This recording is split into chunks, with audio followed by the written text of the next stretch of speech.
Halo, video kuliah ini adalah bagian kedua dari materi minggu keempat pengantar ekonomi mikro. Jika pada video sebelumnya sudah dibahas mengenai definisi dan hukum penawaran, sekarang kita akan membahas kurva dan fungsi penawaran. Untuk mengingat pembahasan pada video di pertemuan lalu, kurva itu sebenarnya adalah salah satu tools atau alat yang digunakan untuk memahami suatu konsep atau teori. Sama halnya dengan fungsi matematika, hanya beda bahasanya aja gitu ya. Nah, pada video kali ini kita akan bahas keduanya, yang akan saya mulai dengan membahas mengenai kurva penawaran. Nah, bisa dilihat ya, tabel ini adalah ringkasan dari cerita bersambungnya si mangga. Jadi kalau pada video mengenai permintaan, ceritanya itu dari sisi saya sebagai pembeli. Tabel ini meringkas cerita dari sisi si abang penjual mangganya. Sesuai dengan hukum penawaran, ketika misalnya harga turun dari 60.000 ke 50.000, keinginan abang penjual mangga untuk menawarkan dagangannya turun dari 5 kilo menjadi 4 kilo. Sebaliknya, kalau harganya naik, abang penjualnya makin semangat nawarin dagangannya, sehingga jumlah barang yang tersedia di pasar semakin meningkat. Yang mana kalau setiap titik koordinat pada tabel ini digambarkan ke dalam diagram Kartesius, akan membentuk kurva seperti ini ya, yang bergerak dari sisi kiri bawah ke kanan atas, atau bentuknya ini disebut sebagai upward sloping. Ini saya kasih nama ya, kurvanya S atau supply. Jadi bentuk upward sloping ini konsisten dengan bunyinya hukum penawaran yang menjelaskan hubungan positif antara tingkat harga dan jumlah barang yang ditawarkan atau jumlah suplainya. Atau dengan kata lain berbanding lurus. Jika harga naik, penawaran naik. Jika harga turun, penawaran ikut turun. Makanya bentuknya seperti ini, upward sloping. Sama juga halnya ya dengan fungsi penawaran, yaitu persamaan matematika yang menunjukkan hubungan antara jumlah suatu barang yang ditawarkan dengan harga dan faktor-faktor lain yang mempengaruhinya. Atau fungsi penawaran juga bisa didefinisikan sebagai kajian matematis yang dapat digunakan untuk menganalisis perilaku produsen atau penjual dan harga. Yang mana sama nih variabelnya dengan fungsi permintaan isinya, yaitu variabel bebasnya harga barang dan variabel terikatnya adalah jumlah penawaran dengan asumsi yang sama pula, yaitu ceteris paribus. Cuma bedanya di bentuk persamaannya. Kalau kamu ingat ya, fungsi permintaan kan rumusnya QD sama dengan A dikurang B dikali P kan. Nah, kalau fungsi penawaran itu tinggal tandanya aja dibalik. Jadi QS sama dengan min A ditambah B dikali P. Jadi sama-sama ada Q-nya, sama-sama ada A-nya, sama ada B-nya, sama ada P-nya. Hanya tanda matematikanya yang dibalik.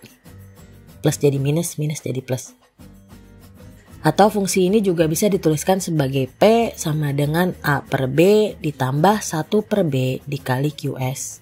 Bisa kamu bandingkan nih dengan catatan kamu tentang fungsi permintaan ya. Itu benar-benar mirip, hanya beda tandanya saja.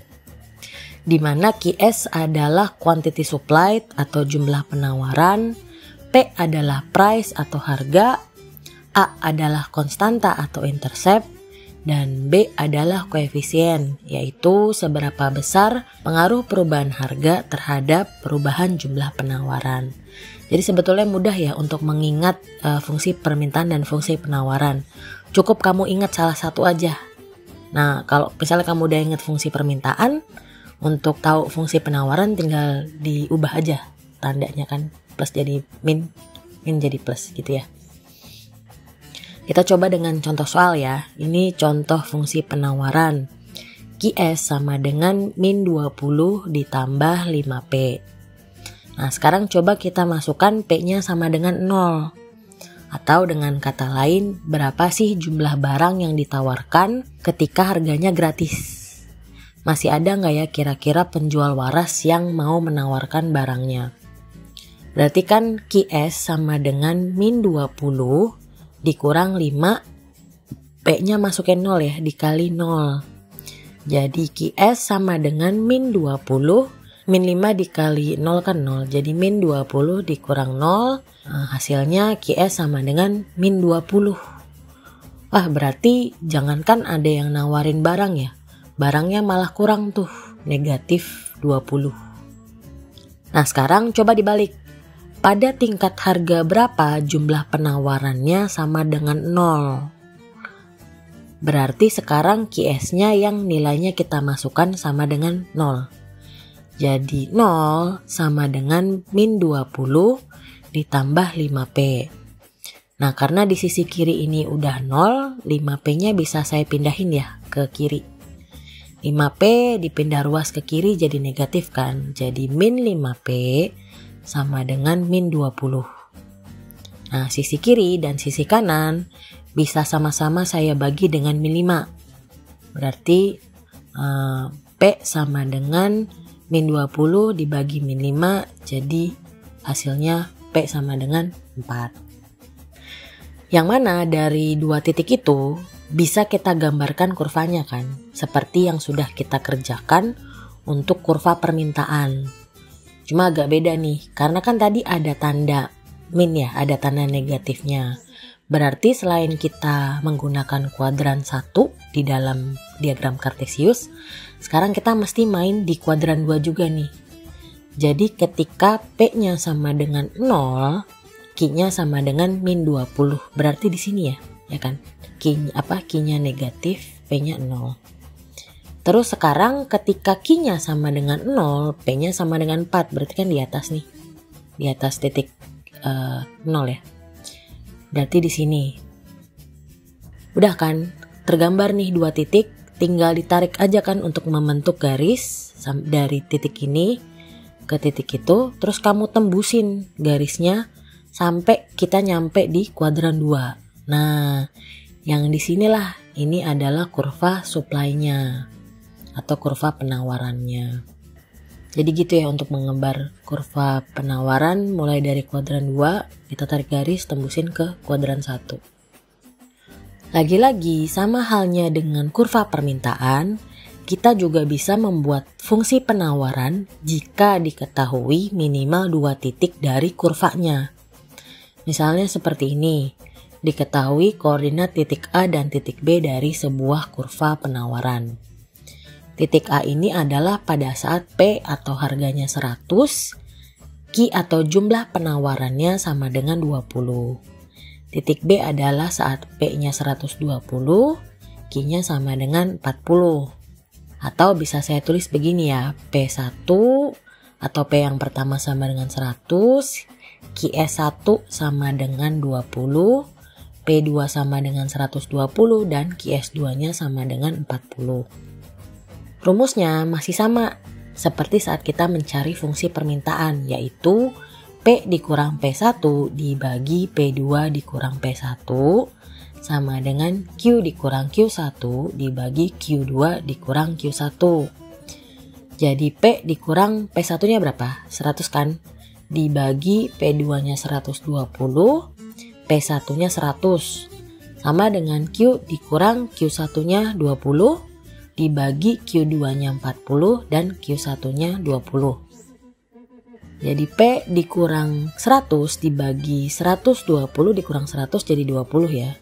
Sama dengan Q dikurang 20 dibagi 40 dikurang 20 jadi 20. Nah kalau udah ketemu gini tinggal kita kali silang kan antara ini ke sini, itu ke situ. Jadi 20 dikali dalam kurung P dikurang 100 sama dengan 20 dikali dalam kurung Q dikurang 20. Dikalikan ke dalam kurungan ya. Jadi 20 dikali P, 20P 20 dikali min 100 jadi min 2000. Sama dengan 20 dikali Q jadi 20Q. Ditambah 20 dikali min 20 jadi min 400. 20 Q-nya saya pindah ke satu sisi, sementara 20P dan min 2000-nya saya pindah ke sisi sebelahnya. Jadi 20Q sama dengan 400 dikurang 2000 ditambah 20P. Atau bisa kita sederhanakan menjadi Q sama dengan min 80 ditambah 1P. Nah, dapatkan fungsi penawarannya. Ini QS sama dengan min A-nya min 80 plus B-nya 1 dikali dengan P. Sekian video kali ini. Video selanjutnya akan membahas mengenai analisis kurva penawaran. Terima kasih.